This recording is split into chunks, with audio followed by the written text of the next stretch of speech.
वो उस oxygen cylinder को लेकर आएगा, क्योंकि यहाँ पर इन्हें ऑक्सीजन की बहुत ज्यादा जरूरत है। और अब एवा का बॉडीगार्ड जब पानी के अंदर जाने वाला होता है तो रोज की ग्रैंडमदर कहती है कि मेरे हस्बैंड की बॉडी नीचे है, वो चेयर के साथ अब भी बंधे हुए हैं, तुम उनकी हैट अपने साथ लेकर आना। मैं हमेशा उस हैट को अपने पास निशानी के तौर पर रखना चाहती हूँ। और अब बॉडीगार्ड नीचे जाता है, जहाँ पर उसे हैट मिल जाती है, साथ ही उसे ऑक्सीजन सिलेंडर भी मिल जाता है। इसके बाद वो खाने की सप्लाई लेने के लिए और आगे जाता है, पर तभी वहां पर शार्क आ जाती है जो उसके ऊपर हमला करती है, लेकिन बॉडीगार्ड किसी तरह से उनसे बचकर ऊपर आ जाता है। ऊपर सबके सब बहुत ज्यादा डर गए होते हैं क्योंकि पानी में बहुत हलचल थी। अब यहाँ पर बॉडीगार्ड उस ओल्ड लेडी को उसके हस्बैंड की हैट देता है, साथ ही ऑक्सीजन सिलेंडर भी।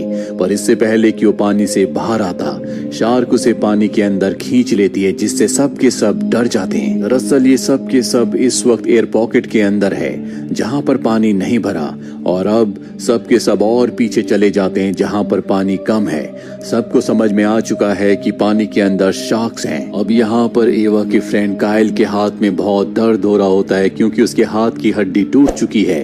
रोज की ग्रैंडमदर बताती है कि मैं एक नर्स हूँ, जिसके बाद वो उसके हाथ में इस तरह से पट्टी बांध देती है कि उसका दर्द कम हो जाता है। वही समंदर के ऊपर हमें हेलीकॉप्टर को दिखाया जाता है।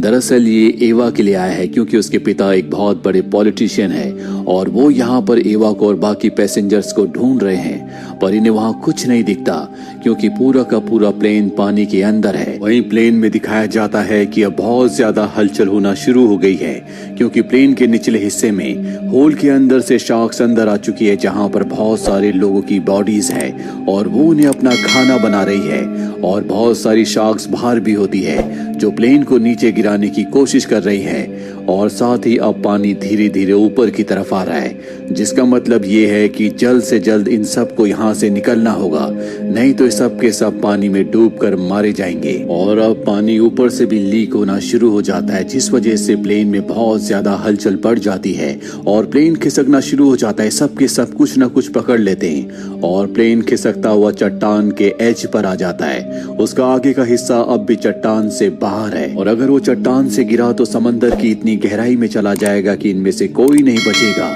इसीलिए सब के सब तय करते हैं कि अब इन सब को यहाँ से किसी भी हालत में निकलना होगा। और इनके सामने सबसे बड़ा चैलेंज शार्क्स है, जिन्हें डिस्ट्रैक्ट करके इन्हें ऊपर जाना होगा। रोज बताती है कि हमें स्कूल में बताया गया था कि शार्क्स को बबल्स बिल्कुल पसंद नहीं है। अगर इनके चारों तरफ बबल्स होंगे तो शार्क्स इनके आसपास नहीं आएगी। आयल यहाँ पर सबको बताता है कि मैंने प्लेन में कुछ ऐसे पैसेंजर्स को देखा था जिनके पास स्कूबा का सामान था, यानी कि वो स्कूबा डाइविंग के लिए जा रहे थे।